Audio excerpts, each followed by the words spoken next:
All right, let's dive into some of the brilliant ideas from Morgan Housel's book, The Psychology of Money.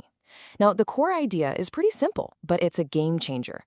Doing well with money has very little to do with how smart you are and a whole lot to do with how you behave. So, to really get what this book is all about, let me just ask you a question. Picture two people. First, you've got a brilliant tech executive, a certified genius. Second, a humble janitor. Now, who do you think is going to be better with money? Well, this isn't some kind of trick question, because this is a real story. The tech genius? He was so smart, he helped invent the Wi-Fi we all use every day.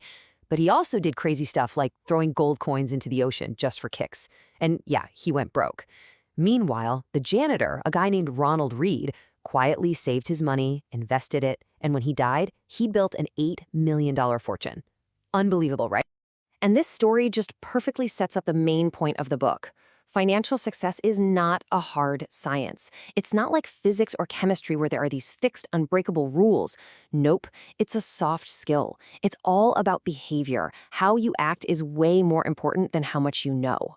What this really boils down to is that a genius who can't control their emotions can be an absolute financial train wreck. But ordinary people with no fancy finance degrees, they can become incredibly wealthy just by mastering a few simple behaviors. Things like patience and a little bit of humility. Okay, so that sets the stage. Now let's build on that with another really powerful idea, which starts with this. No one is crazy. I know, people do some really weird things with their money, but it's because every financial decision they make is based on a reality that is completely and totally unique to them. Think about that. Every decision someone makes with money makes perfect sense to them in that exact moment. It has to, right? It's based on their own personal history, their own view of the world, which, as you can see, is just a tiny, tiny slice of what's actually happened out there. And this right here, this explains so much. It's why two people who are equally smart can look at the exact same stock and come to completely opposite conclusions about whether to buy it. It's got nothing to do with intelligence. It's all about the dumb luck of when and where you were born and what the world looked like when you were young. And that brings us to two of the most powerful and often invisible forces in your financial life: luck and risk. You really have to see them as two sides of the very same coin. They're a reminder that every outcome in life is guided by forces that are way beyond just our own individual effort. I mean, take Bill Gates, for example. The guy's obviously a genius, no one's debating that. But his incredible talent got a massive boost from a 1 in a million stroke of pure luck. He just happened to go to one of the only high schools on the planet that had a computer back in 1968.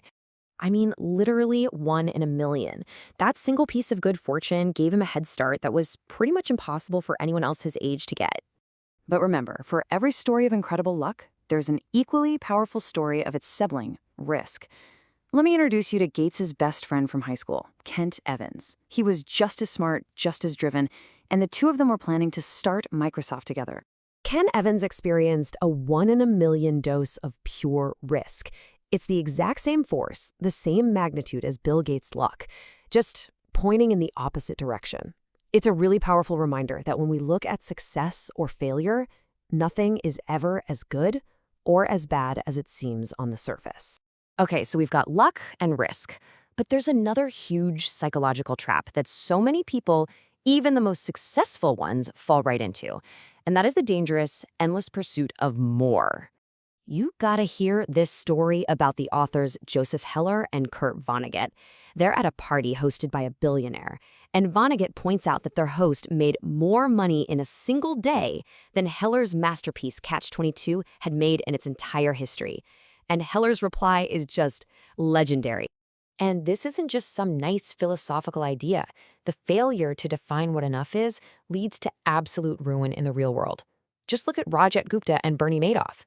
Both of them were already fantastically wealthy from their legitimate work, but it wasn't enough, so they risked everything they had and needed for something they didn't have and definitely didn't need. And this gets right to the heart of it. The hardest skill in finance is just getting the goalposts to stop moving. And why is it so hard? Social comparison. It's that thing we all do, right? You look over at what someone else has, and suddenly what you have doesn't feel like enough anymore. It's this dangerous treadmill that just keeps pushing you to take bigger and crazier risks, often until everything breaks. So once you figure out you're enough, the the whole game changes. It's not just about getting rich anymore. The real challenge, and honestly the most important skill for any kind of long-term success, is staying rich. And believe me, those are two totally different things. Getting rich is often about offense, taking risks, being optimistic, putting yourself out there. But staying rich, that's all about defense. It requires humility and a healthy dose of paranoia that everything you've built could vanish in a heartbeat. The famous trader Jesse Livermore made a fortune in 1929, but he couldn't stop. He kept taking bigger and bigger risks, and in the end, he lost it all. And all of this boils down to what might just be the single most important, most powerful skill in all of finance: simply surviving. Just being able to stick around day after day, year after year without getting wiped out. That's the only way you can let the true magic of compounding do its thing. And you know who is the absolute master of this? Warren Buffett. We all obsess over his genius as an investor. And he is a genius. But his real secret, the thing that truly sets him apart, isn't his brain. It's his longevity. It's time. Okay, let's just run a little thought experiment here. Imagine if Warren Buffett had a normal career. Let's say he started investing when he was 30 and retired at 60. What would his net worth be? About $11.9 million. Now, don't get me wrong, that is a fantastic amount of money, but it's not the legendary figure we all know, is it? But that's not what happened. He started investing when he was 10 years old, and he just never stopped. He survived. He gave compounding decades and decades to work. And the result? An incredible $84.5 billion. And get this, more than 99% of that wealth was earned after his 50th birthday. His secret is time. So, what's the big takeaway from all this? The goal isn't to be some perfectly rational robot who makes the most mathematically optimal decision every single time. The goal is just to be reasonable. It's about having a financial plan that is good enough that you can actually stick with it. A plan that helps you survive all the curveballs life is going to throw at you. And maybe most importantly, a plan that lets you sleep well at night. So I'll leave you with this one thought to take with you. Mastering money isn't really about mastering spreadsheets or complicated investment strategies.